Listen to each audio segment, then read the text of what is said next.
Dacă dentistul îți promite un implant finalizat într-o săptămână, fugi. Iată de ce timpul este esențial.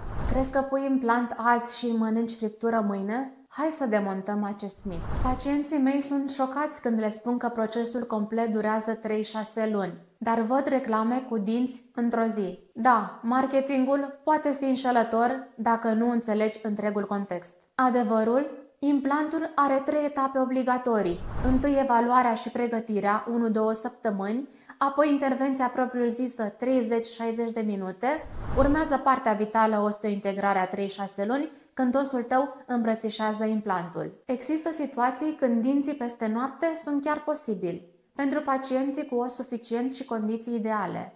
Această abordare, deși costisitoare aproximativ 12.500 de lei, poate fi potrivită în cazuri selectate, dar nu toți pacienții sunt candidații ideali. Am avut un pacient care a insistat să grăbim procesul, deși nu îndeplinea criteriile. A ignorat perioada de vindecare și a pierdut implantul în 3 luni, alți 6.000 de lei și încă 6 luni adăugate la tratament. Nu lăsa nerăbdarea să-ți saboteze rezultatul. Implantologia de calitate cere timp și evaluare corectă, dar rezultatele țin decenii. Urmărește-mă pentru secretele dentare care transformă investiția de azi în economiile de mâine.